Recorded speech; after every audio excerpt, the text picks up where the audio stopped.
Plugtone Audio. Maybe you don't know. This time, this time, this time, this time, this time to build, this time to build, this time to build, this time to build, this time to build, this time to build, this time power, this time to build power, this time to build power, this time to build power.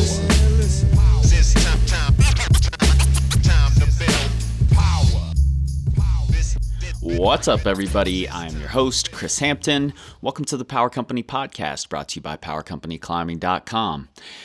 At some point in this last week, we crossed the 2 million download mark. So first off, a huge thank you to all of you for having listened all of these years, for having shared it with your friends, for having written reviews, for asking me great questions, for being on the podcast. All of you who have been on here make this thing work. I love being able to help tell your stories. And this 2 million doesn't even count the Breaking Beta podcast. It doesn't count the We Scream Like Eagles patrons only podcast.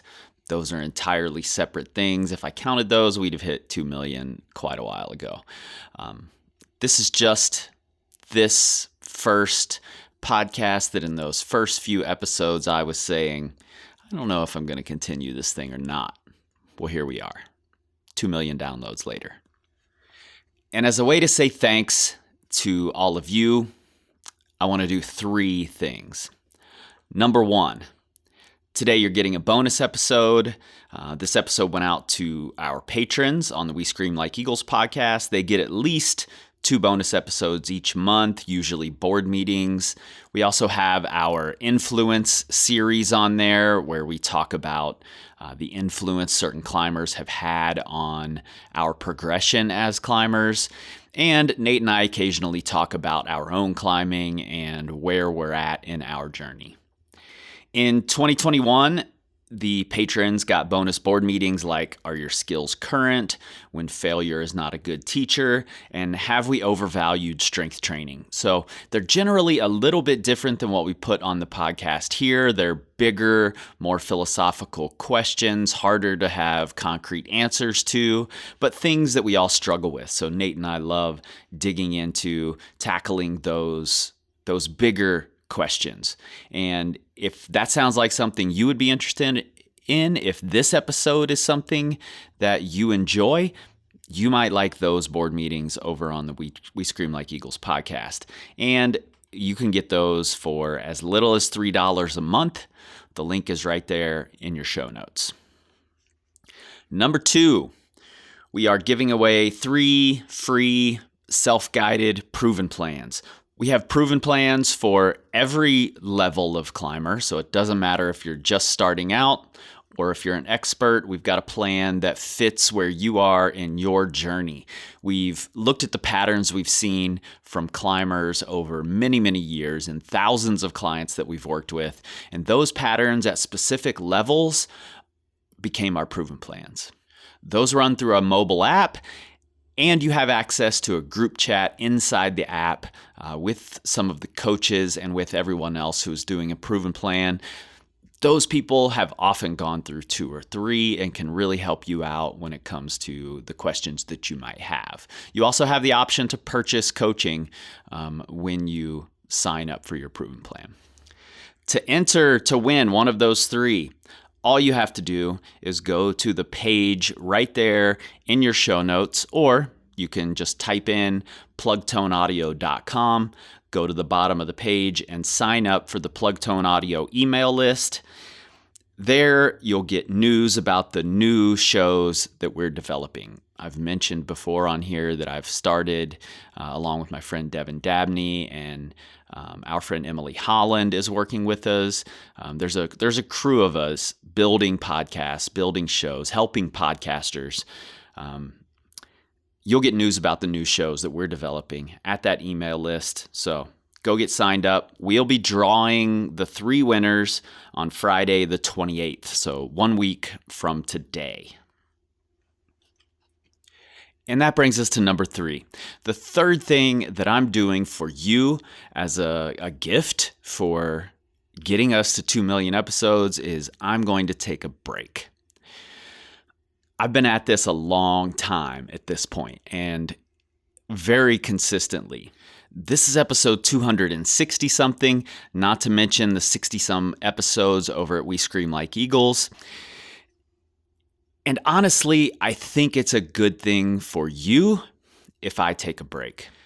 I still want to tell these stories. I still want to have these conversations. I want to give you information on how to progress as a climber, whether that means physically give you the ability to send your project, or that means socially find your community.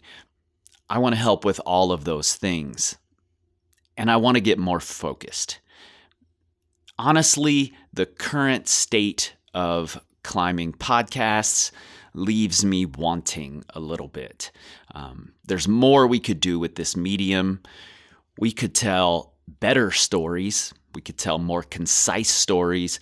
We could reach more people with our stories. And I've got a team around me that will help us get there.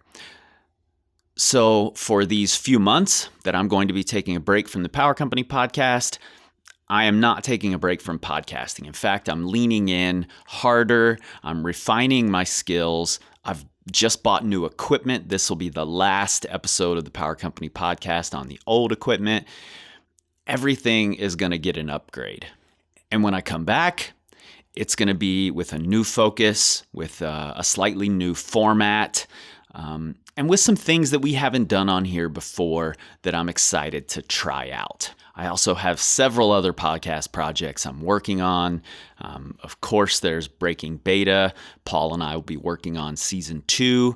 I'm working on a new podcast called Hip Hop Taught Me Everything with Devin Dabney, which we've got a couple of episodes ready to go. And it's not like anything I've ever heard anywhere on the internet. So psyched for that. I've also got a couple of climbing-based series that I'm really interested in making, and I want to give myself the best chance to make those well. So that's what I'm going to be doing while you're not hearing from me on this podcast. However, there will be content coming here with the Plugtone Audio Network that I am a co-founder of. We are developing new podcasts. Just yesterday, if you're listening to this on the day it drops, the Average Climber podcast, episode number 1 dropped. They've got a great energy over there. They're giving you really actionable information, and they are a little silly, which honestly, I love because it's not me. So you'll be hearing from some of our shows on this channel. You also have the option of becoming a patron for $3 a month, $36 a year, and the patrons will continue to get their 2 episodes a month. Nate and I found a really great groove in 2021. I really enjoy those board meetings that we do over there for the patrons, so we're going to continue those regardless. So if you want new content, if you're addicted to those board meetings, this is the first year, 2021 was the first year that board meetings were in 7 of the top 10 spots on our top 10 list for the year. So the board meetings are popular. If that's you and you want more, become a patron. Okay, I've talked enough. It's how I started this thing way back, 2015, I think, was rambling. So I'm not going to continue to ramble anymore here. You'll hear more from me in a few months. In the meantime, keep sharing the show with your friends. I appreciate it so much. Go sign up to be a patron if you're interested. Links are right there in your show notes. And go sign up to win one of those proven plans. You're also going to be getting information about the best podcasts coming in the outdoor space, bar none, period. You got my guarantees on that. Go do it. All right. Let's get into it. Maybe don't know. This time, this time, this time, this time, this time to build, this time to build, this time to build, this time, this time to build, this time to build, this time to build, this time. Power.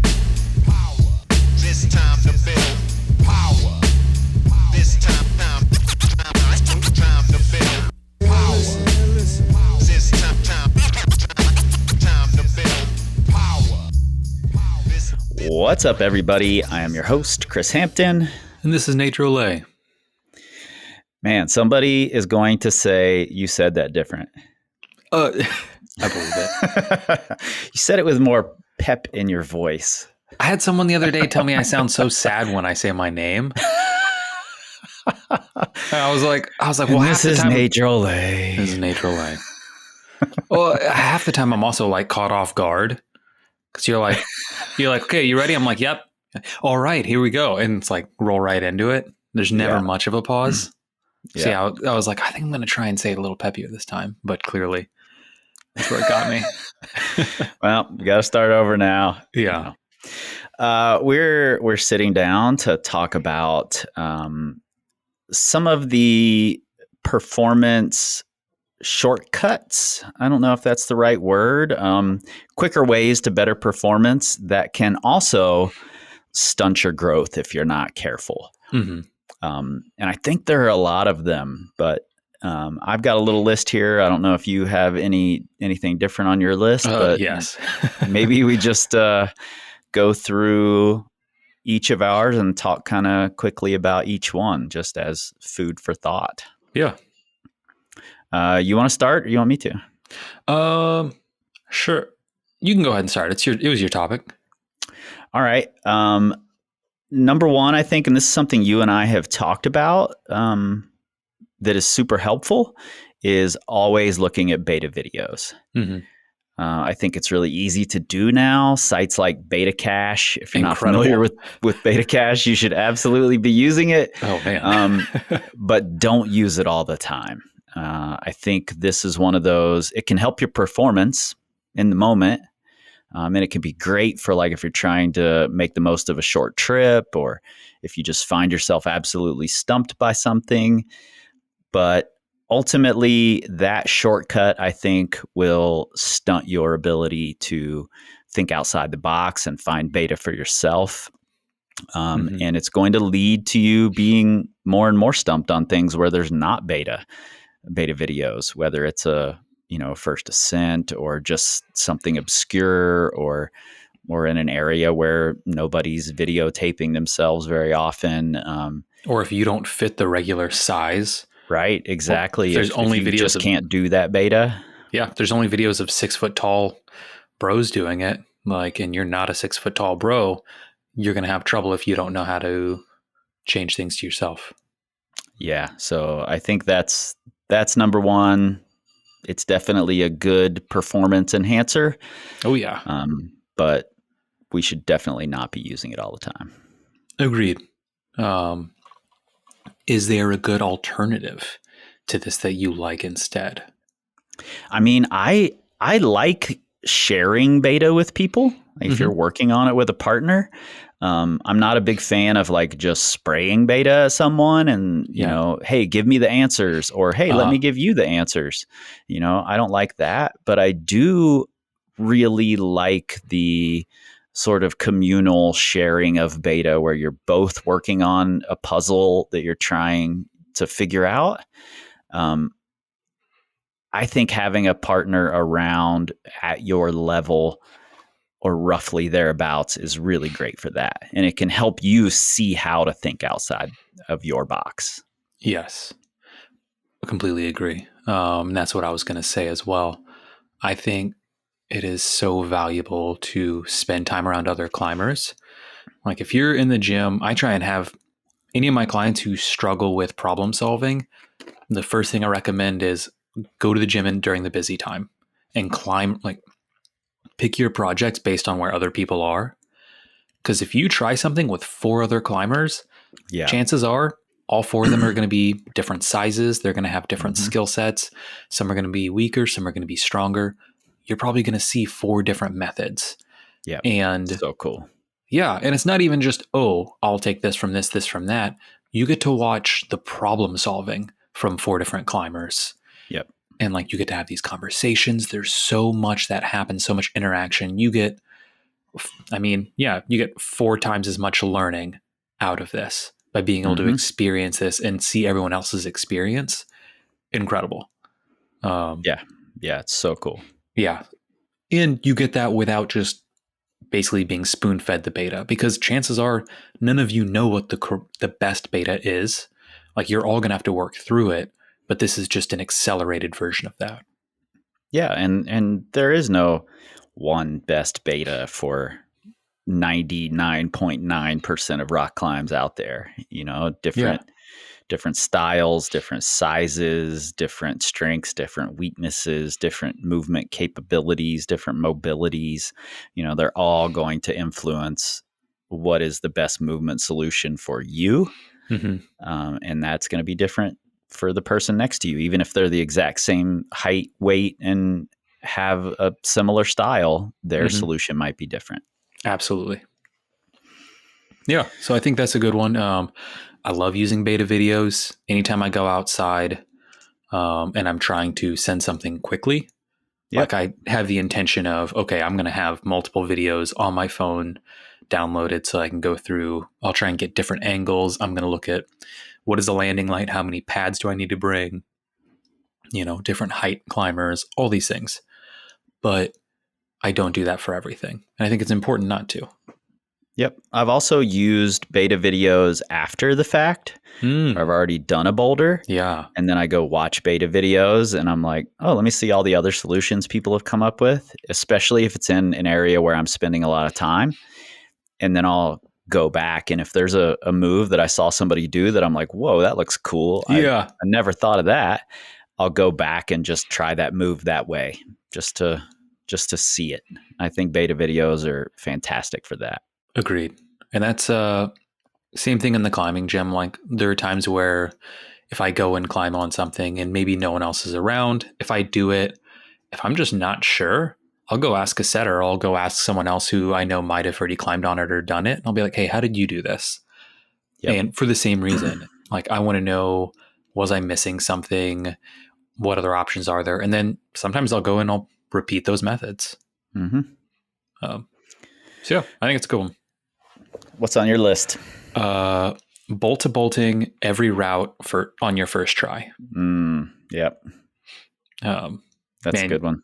It is a great way to send things quickly, because you get to make everything into your comfort zone. Kind of, you get to feel every hold, look at it, take your time. If you're trying to go out and just send something hard fast, amazing way to get up it. But I see so many people, not so many, there's a small cluster of people who will realize this is a great tactic and then they dumb everything down. Maybe this is how they should go up a 13A for the first time, but now they're going up 12As this same way. Like, right. If they could fall on it, they're going to bolt to bolt everything. They take anytime they're uncomfortable, and they have to work out all the beta. Everything has to be perfect. And man, this really, like, it gets you up things quickly, but at the same time, long run, it's really going to stunt your growth. You're not going to spend as much time being uncomfortable, which, I mean, if you're a sport climber, you need to get really good at being uncomfortable. Like, there's going to be a lot of times you're going to get into terrain where you're too pumped to weight that really small foot or to be able to, like, do the big move you normally do. So you're going to have to manufacture some new method right here on the spot while you're really pumped. And if you can't keep calm, think, try and analyze the situation and work something out, you're going to fall. But that's like what a lot of hard red points come down to.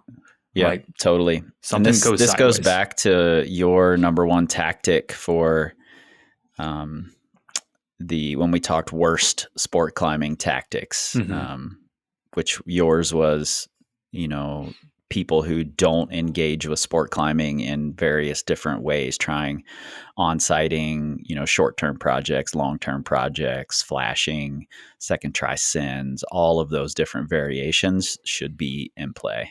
Yes. Yeah. So yeah, that was mine.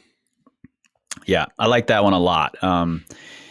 There are absolutely times where, at each level of your sport climbing that you're going to have to use some of the skills you've learned in all of the others, whether it's, even on an on-site attempt, you're going to have to call up some of the skills you've learned in your long-term projecting, Absolutely. Trying various things to get through a section, for instance. So Really good one. I'll play off of that one and go to only projecting at your top level. You Yep. know, I see lots of people want to push their numbers up, and that's part of why we're all playing this game. So going out and only climbing at your top level, I think, is a seeming shortcut to performance. Mm-hmm. It's going to look like you're pushing your top level up really efficiently.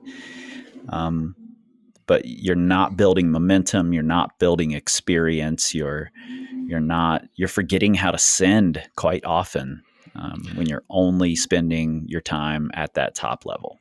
Yeah. Agreed. And this isn't even from a number chasing purity of the sport kind of thing. We're trying to chase numbers better is what we're doing here. Yeah, totally. Yeah. And we talked about this in what was that? It was a Trevor Reagan inspired common sense versus common practice. Mm-hmm. We did a pyramids episode. Yep. And bunch of episodes. Yeah. And pyramids were one of the series. Yeah. Yes. And we really did a deep dive on this kind of idea. So if that's something that you feel like applies to you, go check that one out. I also thought that was just a fun series. Yeah. But, super fun. Like projecting your top level, we all want to do it at some point. Okay, I just climbed my first. And should. Yeah, and you should. You should do have hard projects. I think it's important at different times in climbing to really dive into that. Like I've had 20-day projects, I've had 30-day projects, and they were important. But if that's all I ever did, I would be a much worse rock climber. Yeah, we talked a little about that in our episode on currency, one of the patron-only episodes, I believe, just about keeping your skills current. And if you're always only projecting at your top level, then the only skills that are staying current are the ones you're using right there on that project. Yeah. So. Yeah, it's I know Adam Andres talked about it a bunch. Alex Magos has a little bit, but projecting makes you weaker. Like you will initially, for the first few days, maybe get a little bit stronger, and then it's like you're only getting fit for those moves.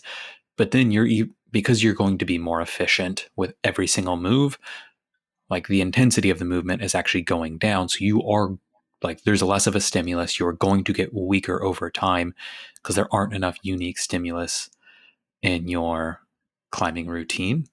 Yep. And yeah, like projecting will over time make you weaker for that project. And it's why you should climb on more than just one thing, even if you are projecting.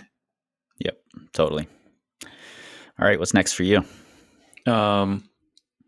Prioritizing physical training over climbing. That's a good one. I didn't have that one on my list. So that's a really good one. And here's the thing, like, I don't think it's the worst thing in the world to try to get stronger rather than better at certain periods of your climbing. Like you look at any other sport, they have off seasons. That's normal. Like, okay, we're going to throttle back on how much sport specific stuff you're doing. We're going to build up a big base of strength so that you're more robust, so that when you go back to your sport, you can do it better. Perfect. And that's not really what I see so much. And that's not so much of what I'm talking about here. More often it's people who they want to climb harder, and they're like, well, harder means, bigger moves between worse holds. So I need to get my pulling power, my finger strength up. But what ends up happening so often is that they get stronger and they have short-term gains, but like it kind of stunts long-term growth because they missed learning opportunities. Yeah. If you give me a V4 climber and you're like, hey, get them to V6 as fast as possible, I could do some technique work, but honestly, I could just like throw some weighted pull-ups and hangboarding at them for a couple months. Like they're going to be a terrible V6 climber, but they're going to be able to claw their way up probably one or two. Sure. However, that's going to stunt their growth in the long term because V6 isn't V4 with smaller holds and bigger moves. There are so many technical advancements that have to be made for every single grade you go through. Like, I mean, there are pretty much hands-free V9s, just like very technical slabs. Moves aren't that big. Like, hands are non-existent. Like, Yeah. there are technical skills that progress as you go along. And being able to grab small holds, incredibly important. Doing big moves, also very important. But if we just prioritize those, then it's harder to learn from those same things. Like if you suddenly have, let's say you get like V7 hand strength as a V4 skilled climber, it's hard to go back to those V4 technical challenges and still experience them in the same way. Because now you have these super overpowered tools, your hand strength and pulling strength, and you're not going to weight your feet. Or it's going to be harder to, because why would you? You can just pull through this thing. Right. It's harder you certainly to find can if you're a really good intentional climber and you very specifically go back to try to learn those things, but not an easy thing. No. And so it's I'm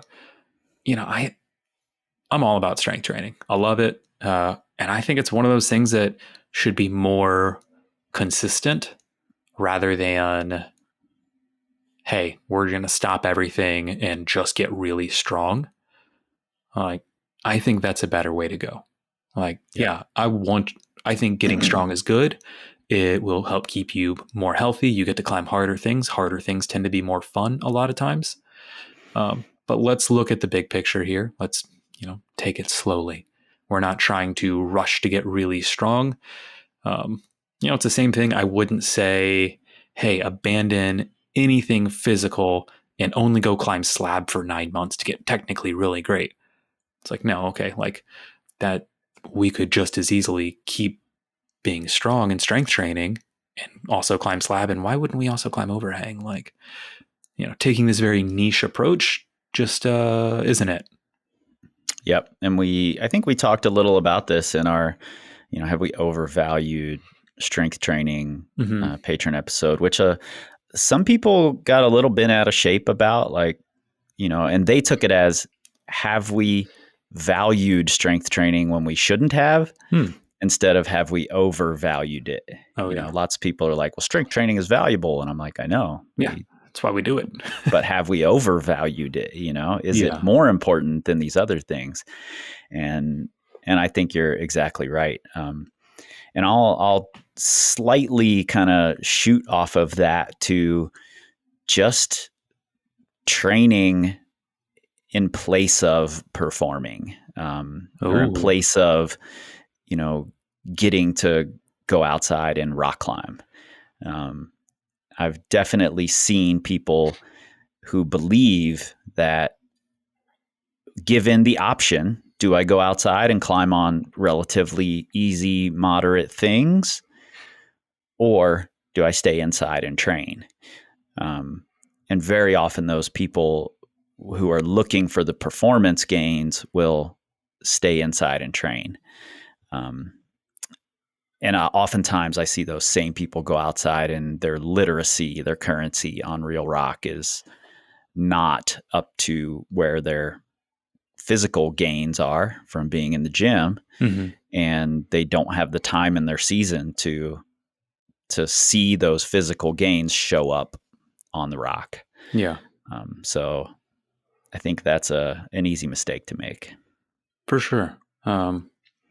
I say, especially if you just don't have a long background of outdoor climbing and that's where you want to perform, you got to get those reps in. Yep. So my next one is chasing your strengths or specializing in a niche aspect of the sport. Off with climbers. So I know some of y'all might think I'm going to pick on moonboarders right now, but I'm not. I'm actually going to do the opposite. So I've been encountering more and more people who really love vert, slab, or slight overhang climbing. To them, this is the embodiment of technical climbing. You can feel where your body is in the wall. Anything steeper, that's just, brutish. We're not good technical climbers. If you're climbing in a roof, that's just physical tugging around. And I get it. It's fun. I like more technical feeling climbing that's a lower angle, because you can you have the time, you can be patient, you can feel out positions. And It's it's easier cool. to take good photos of for the Instagram. Yeah, it is. And it's physically less demanding. But the problem is it's the people who go towards that, like, it is pretty niche in the sense that you're not going to get more powerful, and it's not going to make you better at steep climbing. And like, honestly, you got to get better at steep climbing at some point. And not all the skills like immediately have carryover. You know, I had a coaching session just the other day, and I was working with a guy on this move, and he was like, I'm trying to figure out how to do this like really powerful Gaston move. And this is on an overhang. And we talked through it, and I asked him, I was like, well, what if you approached it as a balance move, as a technical move? Because he loves like vert climbing. I was like, what if you approached it as a technical move instead of a power move? He's like, what do you mean? And I was like, well, it's like, can you find balance? And so he pulled on, and we kind of like played with a couple different things. And I talked about like, kind of talked him through like one of my favorite cues for finding balance is pretend like you're finding a clipping stance. Mm-hmm. Like if you're going to move your left hand, can you get in a position to where if you were to take your left hand off, like, you know, to clip or whatever, your whole body doesn't move. And so he kind of played around, find this position. And then I was like, okay, cool. You found the position, pull back on, get back in that position and do the move from there.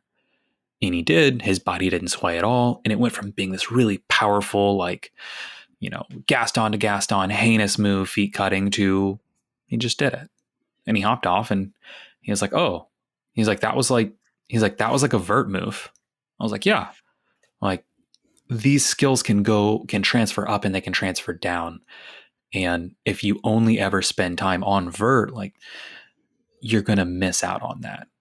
Like he, you know, just didn't have literacy for steeper climbing. And he thought it was, oh, this is just power climbing. And that said, he also is terrible at power climbing. Yeah, I mean, I think we've talked about this a lot, you know, and I have it in almost every description of a drill in our training app. You know, climb on different angles, different styles, different grip types. You know, explore all the ranges that you can instead of getting stuck into that one niche. It's tempting, right? It's really, really attractive to be like, oh, well, I'm a V7 face climber, even though you're a V3 climber in every other aspect, you know? Yeah. So you want to keep chasing that. And it's a quick way to look like you're performing better. Yeah. You know? But in reality, when you look at performance as a whole thing, as opposed to just face climbing performance, your performance looks much, much worse. Yeah. And will stay that way. Yes. And even if you want to climb hard faces in the future, you will learn skills from other types of climbing. Also, sometimes there's roofs before the faces. Like, yeah, totally. Yeah, I've coached a handful of people out in Smith, or people who like travel to Smith. And there's a classic 12C called the Quickening. Great kind of face climb, but there's this little, I don't know, V3 roof boulder, stumps every Smith climber in that range because it's like powering on jugs. Mm-hmm. Yeah, and there's a lot of research into movement variability that can, you know, that says just practicing the movements within, you know, your performance will ultimately stunt your growth, as opposed to practicing movements outside of your performance that are related. Just gives you a wider latitude with which to explore solutions. Yeah. Yeah. So that makes sense. Climbing on steep stuff may very well help your face climbing. Yeah. You know, and to go back, like, I think this can be a good tactic if you're already a well-rounded climber and you're like, hey, in a month, I'm going to go try and send this face climbing project or this roof climbing project, this compression project, whatever. Man, focus on that. Like, absolutely. Get specific. Yeah, get specific. But this is just not all. This isn't a long-term solution.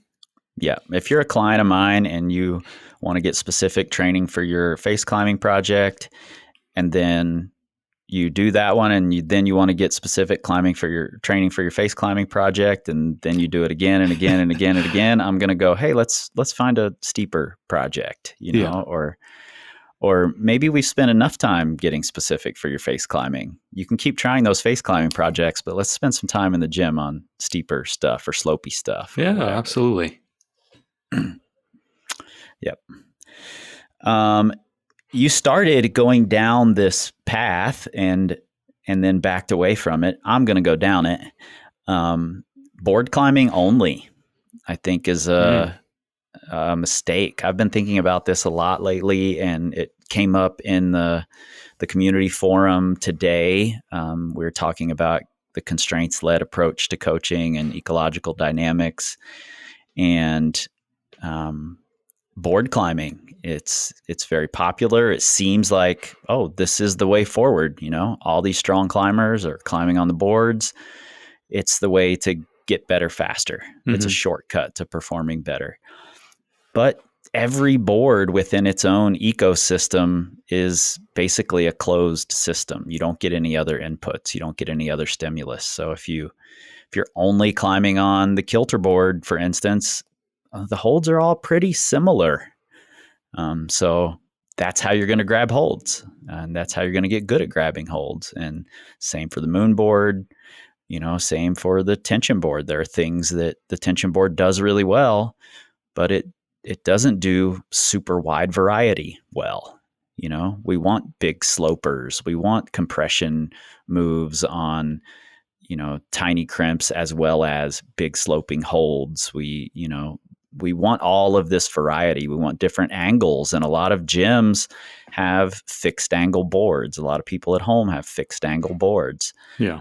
So even spray walls, I think they're better than boards in terms of this, most of them, but they have their limitations too. So you should be getting on other angles, other grip types, other styles, and exploring instead of just climbing on moves that someone else has set for you on the same set of holds that you climbed on last week.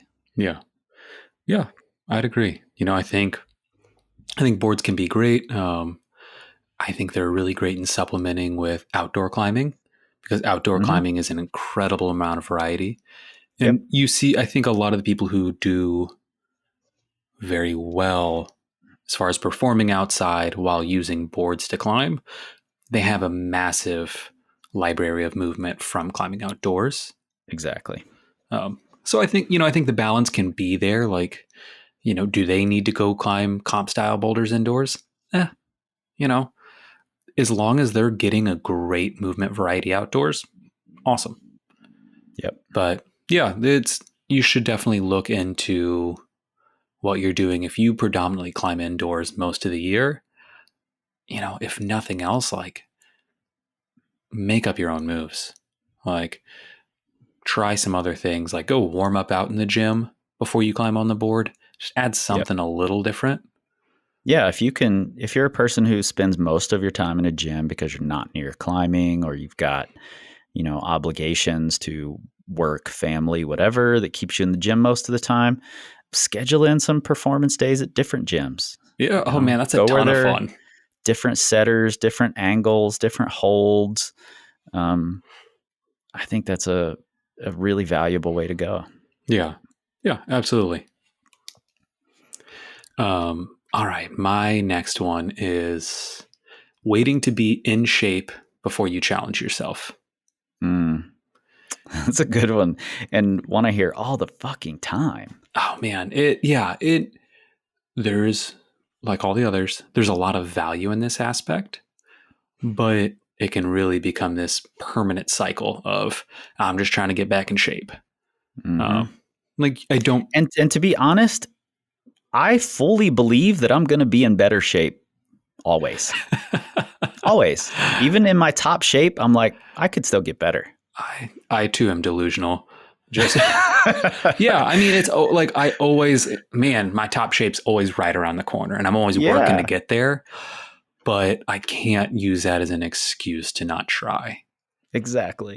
And you know what? There are times where this is valid. Like if you came off, let's say you, I don't know, broke your leg, couldn't climb, and let's say you just didn't have it in you to hangboard. Sure. You just took a couple months off. Yeah, take some time, ease back in. Don't like go to 0 to 100. That's a great time. Build back up, build your capacity back up, get your tendons and everything used to load again. Perfect. But at a certain point,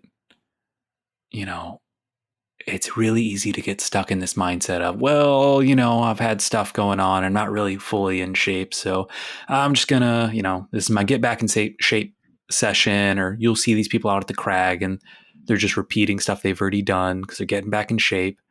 You're like, yo, you've been getting back in shape for 4 years now. Yeah, Like, what shape are we getting back to? exactly. And you never, if you're always waiting to try the thing, you never really know what the thing is. So many people wait and wait because they think they're not ready. And then they go try the thing and they're like, oh, this is a whole different thing than I thought it was. Yes, that's a great point. I've been prepared for this for 3 years and had no idea. Yeah. I'll also say a time when, maybe waiting is smart is I had never really encountered this until last year. I went through a big phase of working on vegetable boulders, lots of tall, scary things, lots of super crimpy things.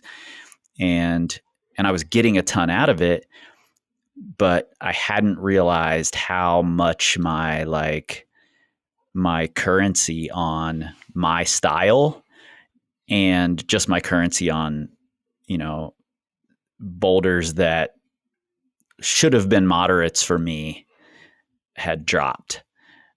So when I went back to try things, I was like, oh my God, this feels so hard, and because I'd spent so much time failing on vegetable boulders for the last many months, I was just getting down. Like, oh no, it's all downhill from here, not even going to make it to 50. Yeah. And that was a good time for me to step back and say, all right, I'm going to train a little, then I'm going back out. I'm going to rebuild my pyramid, get current, but definitely if I did that twice in a row, I would check myself. You're like, no, what the fuck? Why are you letting it drop this far? Yeah. Yeah. So, yeah. One other thing as far as this idea of waiting to be in shape before you challenge yourself. And you just kind of said this as far as going and rebuilding your pyramid. Challenging yourself doesn't have to be the top grade you've ever hit in your life or the next grade above it. Yeah. If let's say you have climbed V8, V9 in the past, you've had kids, a lot of stressful work, maybe other stressful things. Hey, it's okay if you need to go project like some V5s, V6s, build back up. Like, yeah, you don't need to wait until you are fit enough to be back where you were. Find a challenge, find something that's going to push you. Man, challenges are motivating. Like having something, nothing gets me more excited than when I have a project where I'm like, oh, I need to like buckle down for this. Mm-hmm. Yeah, amazing. That's the best. Yeah. Yeah. When you're like, oh, I need to get to bed a little early. Like, cause I want to be well rested. I'm training tomorrow and I've already got my food. I already know what I'm going to eat at for breakfast and lunch so that I'm going to be really well fueled for this. Like I'm going to crush this training cause this weekend, and then I'm going to recover well because this weekend I'm going to go out and go try that thing again. Yep. What a way to experience weeks. I love it. Like, yeah, totally. Man. I will spin off of this one slightly. I'm liking this tactic. Just let you go first and then I can spin off of yours. Doing a good job of it. It's made my list much bigger. Conditions, waiting for the conditions. Yep. When I was at the point in the red, and I've talked about this before on the podcast, where it was like, I'm not going to go climbing in the summer. Mm-hmm. I'm going to train. I'm not going to go climbing when it's bitter cold or when it looks like it's raining, and I can't climb the thing I want to climb. I'm going to train because I've climbed all the things below that level that I can. Yeah. And I spent many summers climbing and many bitter cold winters climbing and many rainy days climbing. I've done all of the 512s. So do I need to go do more? Probably not. I'm probably better served by training. But I would see newer climbers who had done 3 512s and wanted to do their first 513 stay inside on those days. And I'm like, man, you are going to get way better if you go out on all those bad condition days, which there are 360 of those a year in the red. Facts. As opposed to 4 days of good weather. Yeah. Don't wait for those days. Go out and get experience on those bad condition days. And that's going to go so much further for so many people than staying in the gym and training. Yeah. Like the red's a great example. There are so many people who climb their hardest grade, like their new hardest grade in the middle of the summer. Yeah. I mean, Drew Mack sent his first 514 like in July or August. Right. Like, and that's normal out there because people, it's people who are just like, okay, I'm excited. I want to rock climb. And they're getting the pitches in. Yep. Yeah. Yep. And I think there's a point to where that can shift. It's funny. I think maybe it was Lee Smith who posted a screenshot of Red River climbing, like the top, 10 people with the most ascents ever. And I saw your name on there and you had something like 1,000 ascents in the red. And I haven't been there in almost a decade now. Yeah. And so I think that's a good example. I was just like, oh, well, one, that's absurd. Jimmy Hochter just messaged me yesterday to say, well, it took 10 years of you being gone for me to pass you, but I did. Yeah. Like for you, it is completely fine that you don't climb there in the summer or when it's gross in the winter. Right. You literally have done 1,000 rounds there. Mm-hmm. But that said, when the season would come around, you would still ramp back up. You would have your lower level anti-style preseason projects. Just because you had done 1,000 rounds didn't mean you could jump straight to 514. You still built back up every season. So you still respected that. Yeah. And when it was the season, when it was time to go, we almost never waited for conditions. Yeah. You go. This is the time we scheduled in the year that we're doing the damn things and we're going to go out and do the damn things. Yeah. I'm not going to wait for it to be, 50 degrees instead of 54. Totally. So, all right, what's next? So this one kind of bounces a little bit off the last one I had, but only doing hyper specialized training for your current project. And what this is okay, I've got a project that has a big right hand dead point to an edge. So this is people who are going to the campus board and they're jumping up and just latching right hand only on this edge. And maybe it's got a hard undercling. So they're going over and they're doing bicep curls. And this is the only training they're doing. Right. And maybe they're setting simulators. Everything only goes for this one project. Yep. Now, I'm totally fine with doing these kinds of things. Well, first off, if you're going to do dead points, do it for both sides. Yeah. I actually know someone who did that, and can now one arm hang a really small edge on his right hand. Left hand can't even hold almost a full pad edge. 2 pad edge is the only thing he can hang with the left and maybe 10 mil on the right. It's well, what were we doing here? Yeah. But that's okay, in the final moments when you're really sharpening things down, honing yourself to do this climb. But what I will see is I'll see people who bounce project to project, and this is how they train for each one. They're okay, well, I just tried this new thing. It is exactly a 35 move sport climb. Everything I do now is 35 move circuits. It is underclings. I'm only training underclings and doing a lot of bicep curls, and they don't do anything outside of that. So they're not doing, if it's a sport climber for the 35 move route, they're not doing these punchy little 3 and 5 move boulders. They're also not doing base endurance. They're not doing strength, like regular, just punch the clock strength training. Like you need just a foundation of kind of fundamental training. And then you can have that extra little 10, 15% on top, that cherry on top, where you can really zero into a project in the late stages. Yep. I think this works well with the the approach of doing different ascent lengths, second tier, third tier, onsites, flashes, all of that stuff. Engaging with climbing in that manner and, going in and out of your comfort zone.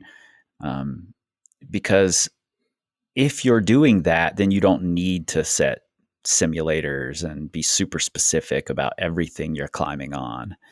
And when you're only climbing at your top limit, whatever that means, whether it's a style limit or a, overall grade limit or whatever, then it's more tempting to move into this hyper specific training. And it's a recipe for injury, number one. Yep. You're going to end up with an overuse injury. We hear about it happening all the time. When you're doing one move over and over and over, one exercise over and over and over and over and over. And you're just not going to become as good a climber that way. Or as strong, frankly. You might put up a bigger number. Yeah. The people I know who do this, the irony is that they're actually pretty weak. They're only training the very niche things. Man, if they could hook up a little electronic device to stimulate the exact muscle in their forearm they need to grab the hold, they would do it. Right. Rather than and then when they're done with that project, they're looking for the next left hand dead point that they can do. Totally. Yeah. So these people are that I tend to see, they tend to have more injuries because they're not doing well-rounded strength training.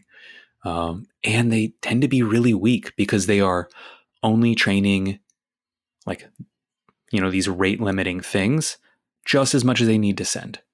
It's okay, this left-handed dead point and, a right-legged, I need a hip drive from my right leg. So I'll do some single leg RDLs. I mean, even that, let's be honest, climbers aren't training lower body. But you know what I mean? Everything's so specific that they end up being really weak because they just don't train how they should. They don't train like an athlete. Totally. All right. I got two more. Okay. That was my last one, but I'll use your tactic and bounce off one. Awesome. This is actually sort of a spin-off of my very first one, which is always using video analysis in your climbing. So I think some youth coaches I've seen are guilty of this, always having the iPad out and videoing every single attempt, and then immediately let's look at the video. Let's see what we can spot, you know?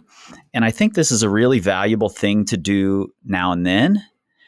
I think it's a really bad idea to do it all the time. Hang on, somebody. Hello. Not much. Right in the middle of recording. Oh, okay. I'll catch you later. Okay. I'll hit you up. Sounds good. Sorry, that was Zach. No worries. Yeah, I think it's a really bad idea to do it all the time. Not only are we not building up the awareness in our own bodies and our own climbing to be able to, on our own say, oh, this felt that way. Let me explore changing it in this way. But there's also quite a bit of research saying that immediate feedback after a movement can help immediate performance, but it stops the learning. Interesting. There have been a lot of groups where they take a group who is getting immediate feedback versus a group who doesn't get the feedback until after the fact or until the next day. And the group who gets the feedback later retains the information better. Whereas the group who gets the immediate feedback performs better in the moment. So, if you're working on a project with some people, might be a great idea. If you're in practice and trying to learn, might not be as good an idea, especially with comp kids, because when they're in the comp in the moment, you can't talk through it with them. You can't look at the video with them, so helping them learn and retain that ability to change their movements the way they need to, I think that's better than just let's perform better right now. Let's look at the feedback and then make the change immediately. Mm-hmm. So, I like that one. Once again, with all these, I think video is great, super useful. And I do think it should be a staple with people's training and performance. mm-hmm. But I agree. It shouldn't be every go of everything you do. You should be, videoing and watching it. Because a lot of times you're just not going to have video, and you need to know what you actually feel like. Right. But I will say this. I do think if you've never videoed, do it now. For sure. And go do drills video, try projects video, try doing things that feel casual in their repeats. Mm-hmm. Because that will start to connect the dots between how you feel and how you look. Yep. And for a lot of people, that's a very important gap to close. And I think once you start to close that gap, that's when video can be a little bit more distant apart from each other, and it can be useful. But so many people, it's almost like hearing their own voice. They're like, I don't sound like that. The second that they watch a video of them climbing, they're like, oh, I didn't know I looked like that. That's me doing one leg drills. That's me projecting. Or they could be like, oh man, I was so pumped for this route. And you see video, they look calm, cool, and collected the whole time. And like, oh, yep. If I look like that, but in my mind, I'm really pumped. What if I can try harder? Yep. Totally. So yeah, super valuable. Super valuable. It's something I think shouldn't be overused, especially for coaches. Mm-hmm. Because also it's just another thing, and it can be a distraction. Like you're taking your athlete away from their own climbing and how they're feeling, and you're making them look at this, other thing. Yep. And that can kind of take them out of the experience sometimes. Yeah, that's what the research says. They stop the learning process and just go right into immediate feedback, immediate change, perform mode. Yeah. You got one to spin off of that, or are we going to my last one? I had one, but I lost it. So we can go to your last one. I'll see if I can come back up with it. All right. This is the one for me that sparked this whole topic. And that's these kind of hyper specific warm-ups off the wall.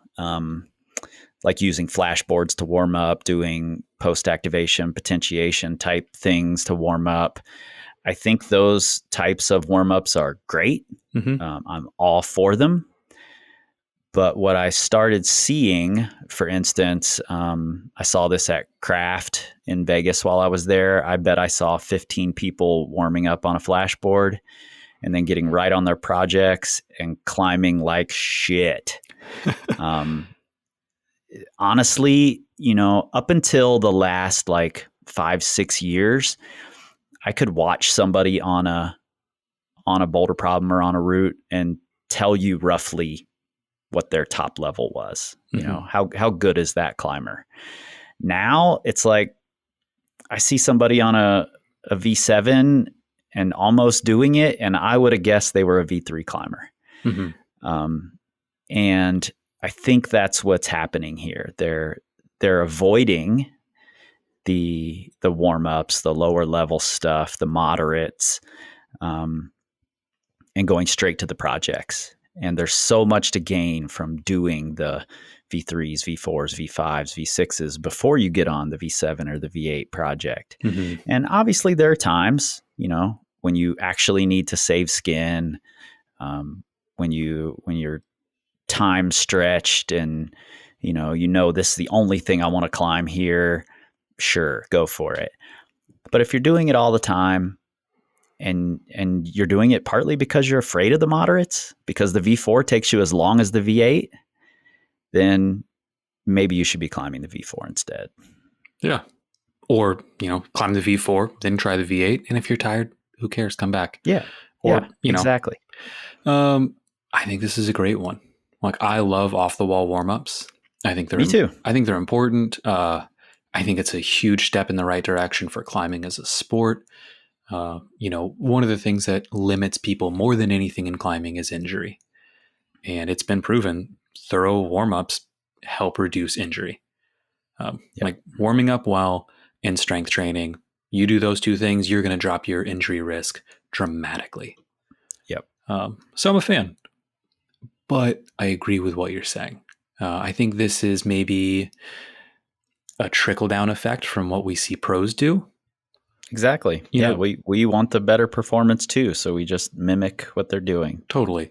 What's important to keep in mind is these pros tend to have already done everything in the boulder field, or right. Like they go over and man, there's times you'll see, all right, this climber wants to do V15. They warm up, they do a V10 as part of their warm up. Then they do a V12 afterwards. Now they're trying the V15.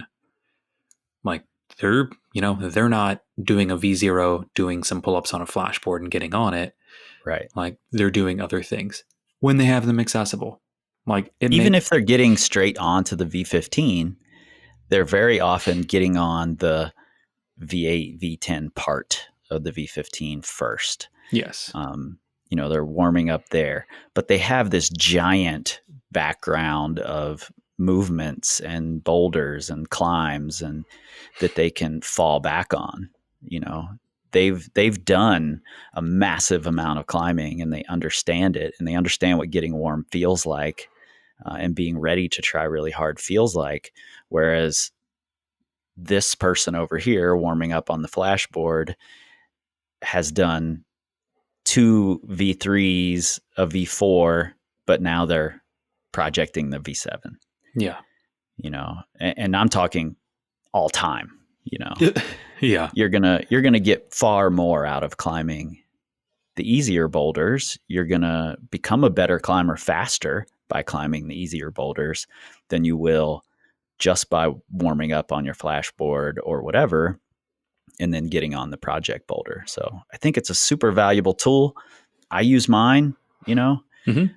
but I've also done a fuck ton of warming up on easier boulders, making up eliminates on easier boulders, climbing just the easier part of my project boulder, whatever. Yeah. Yeah. No, I agree. I think it's an easy trap to fall into.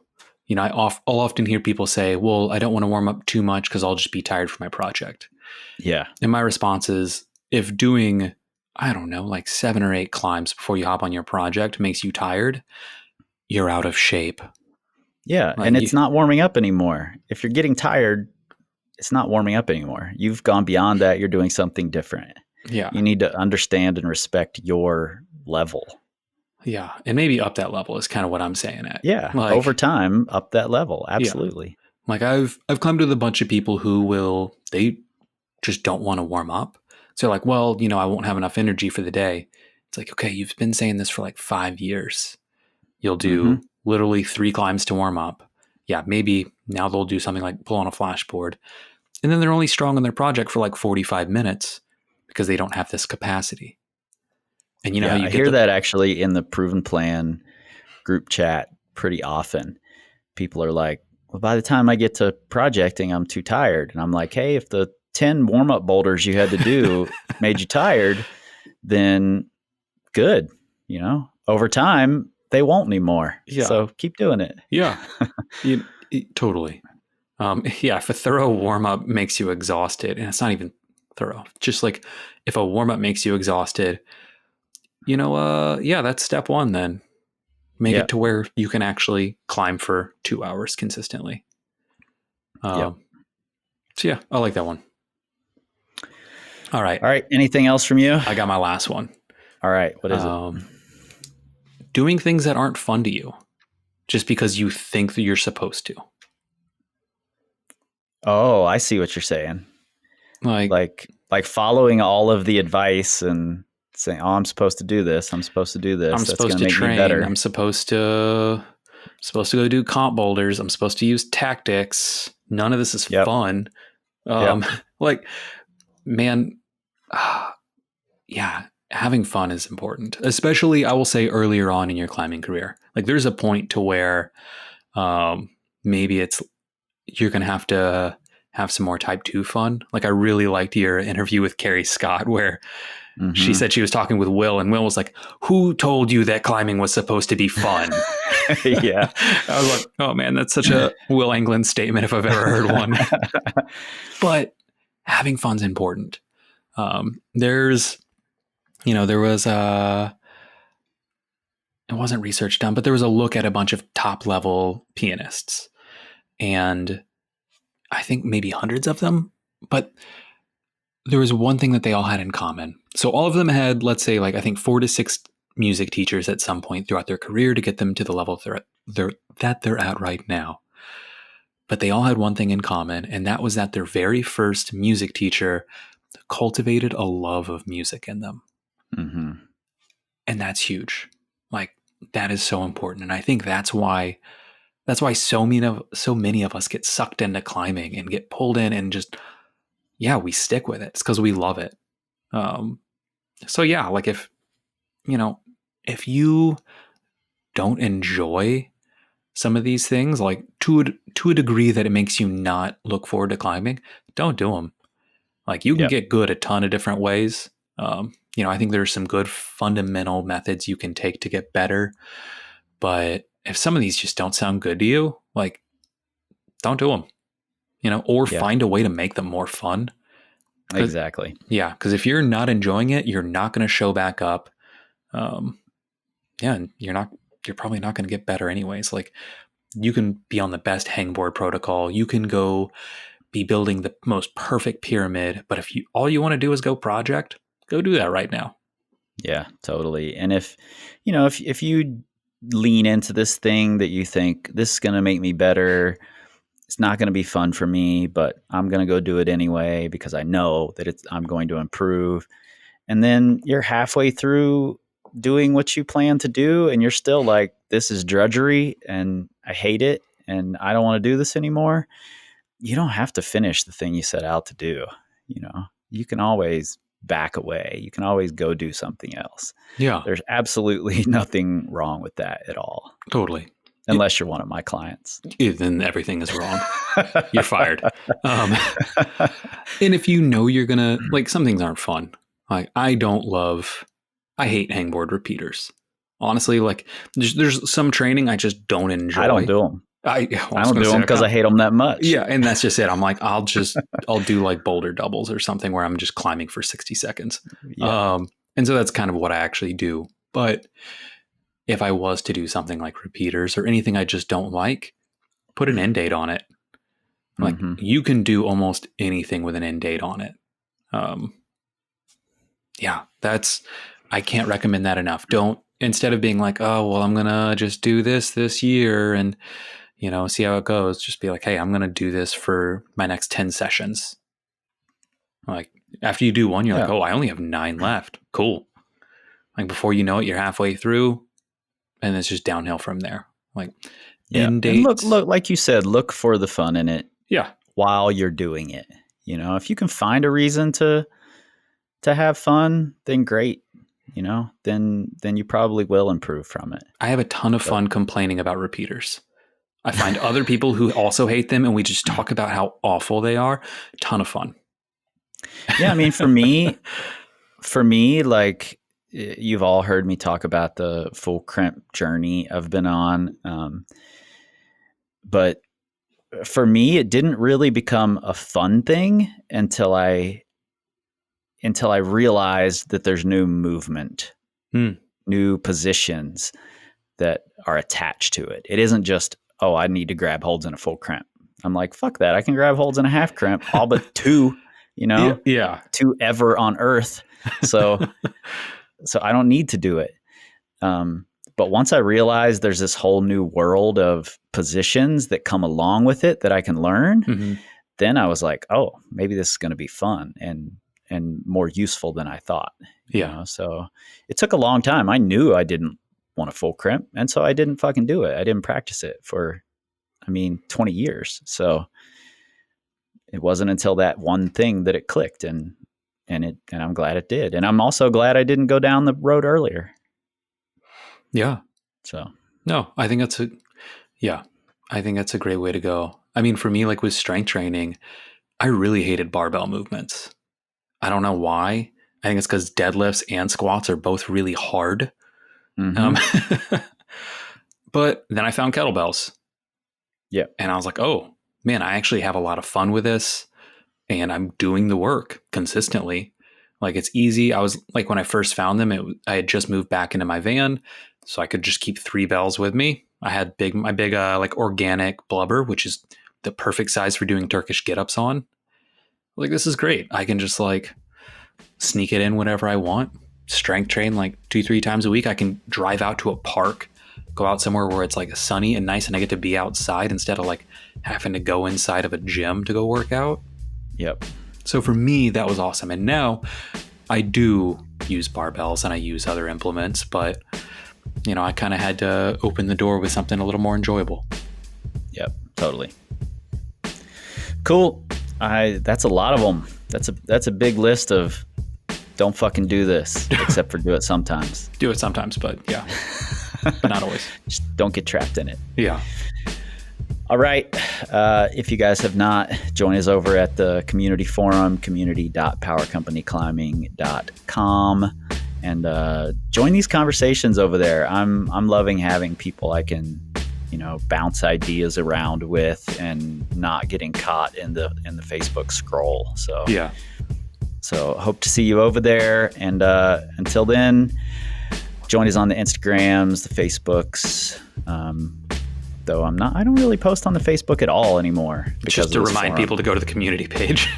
I only have Facebook because I have to have it in order to sell things on Instagram. That's pretty much it.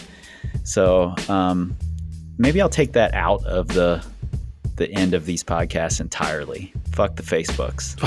That's my new phrase at the end. Fuck the Facebooks. You guys know where to find us. But like my dude Nolly Simon says, we don't tweet, we scream like eagles. We don't know. This time, this time, this time, this time, this time, this time, this time,